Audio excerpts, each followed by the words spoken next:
شب از شبهای پاییزی، از آن همدرد با من مهربان شبهای شکاور، ملول و خسته دل گریان و طولانی. شبی که در گمانم من که آیا بر شبم گرید چنین همدرد، و یا بر بامدادم گرید از من نیز پنهانی.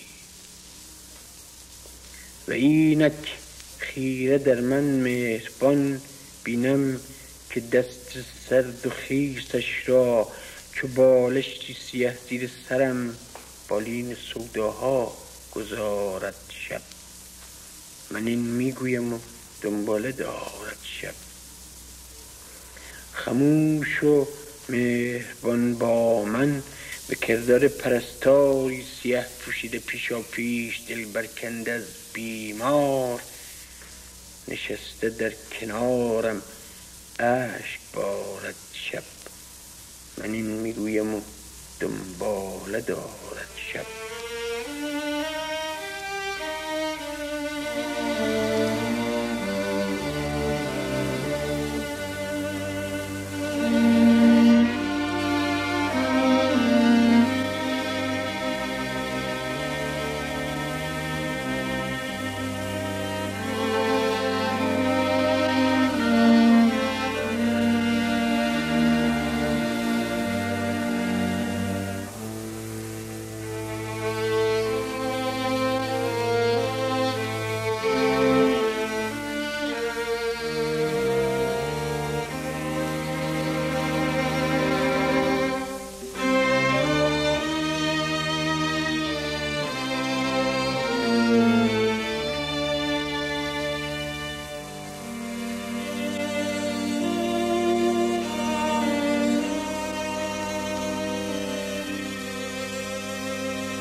ای تکیگاه و پناه زیباترین لحظه های پر اسمت و پر شکوه تنهایی و خلوت من، ای شط شیرین پر شوکت من.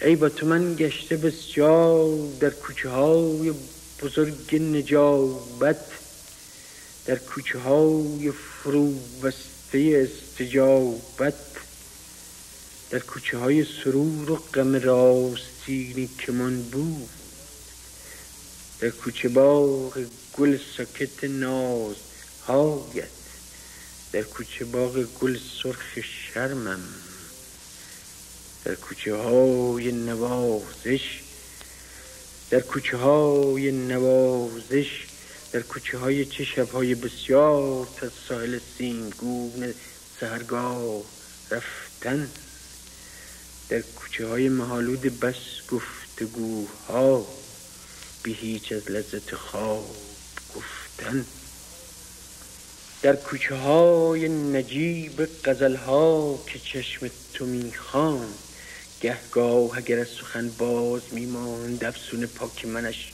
پیش میراند. ای شط پرشوکت هرچه زیبایی پاک، ای شط زیبای پرشوکت من، ای رفته تا دور دستان آنجا بگو تا کدامین ستاره است روشنترین همنشین شب قربت تو، ای همنشین قدیم شب قربت من. ای تکیگاه و پناه غمگین ترین لحظه های کنون بی نگاهت تویی مانده از نور، در کوچه باغ گل تیره و تلخ اندوه، در کوچه های شب‌ها که اکنون همه کوه، آنجا بگو تا کدام این ستاره است که شب فروز تو خورشید پاره است.